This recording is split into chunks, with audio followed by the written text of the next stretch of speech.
النهارده معانا قصة رقاصة مصرية تبقى سبب في واحدة من أخطر عمليات الجاسوسية اللي حصلت في مصر. رقاصة سحرت قلوب الإنجليز وخدعت المخابرات البريطانية نفسها ووقعت أنور السادات اللي هيبقى بعد كده رئيس مصر في فخ لعبة مخابرات عالمية. قصة سلطانة الغرام والجاسوسية حكمة فهمي اللي ما كانش حد يعرف إنها هتدخل التاريخ من أوسع أبوابه. في يوم من الأيام كانت في واحدة اسمها حكمة فهمي ولقبوها زمان بسلطانة الغرام. اتولدت يوم 24 نوفمبر سنة 1907 في دمياط، وبدأت حياتها الفنية كممثلة في فرقة علي الكسار، وبعدها بقت رقاصة في فرقة بديعة مصبني، وكانت وقتها نجمة كبيرة جدا الناس كلها بتتكلم عنها، خصوصا علشان كانت قريبة من ضباط الجيش البريطاني اللي كانوا موجودين في مصر وقت الاحتلال. بس الدنيا اتقلبت لما ظروف الحرب اتغيرت وسافرت أوروبا. اللي حصل إن علاقتها بضباط الإنجليز خلت الألمان ياخدوا بالهم منها، قالك البنت دي ممكن تبقى كنز معلومات، وفعلا قرروا يجندوها من غير ما تحس. وفي يوم وهي بترقص في مالها في النمسا شافها شاب أنيق وقدم نفسه على إنه طالب مصري اسمه حسين جعفر. بدأ يتقرب منها واحدة واحدة والكلمة تجيب كلمة لحد ما وقعت في غرامه بجد، وفجأة كده اختفى من حياتها من غير أي سبب.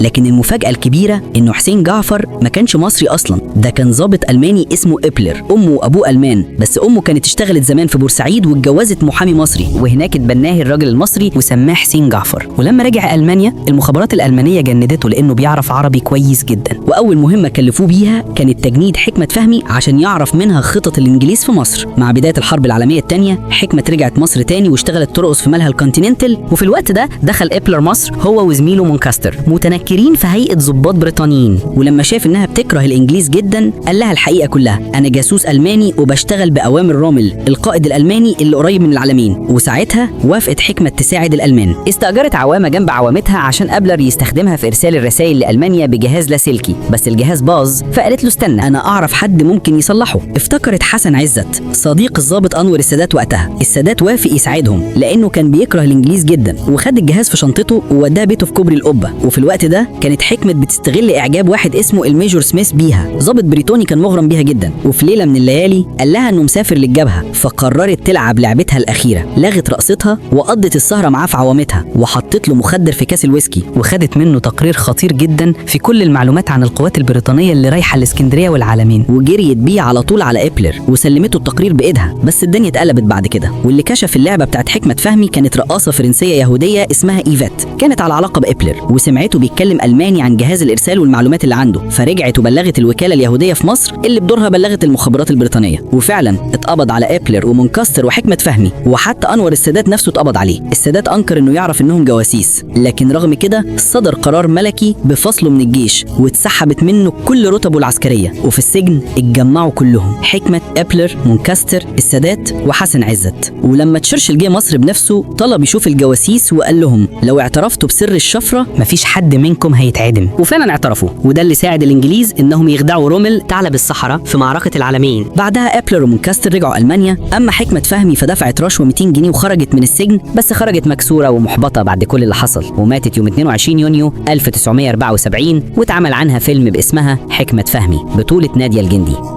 لو عجبتك القصة ما تنساش تدعمنا باللايك والشير لأن ده أكبر دعم لينا، واستنونا في القصة اللي جاية. سلام.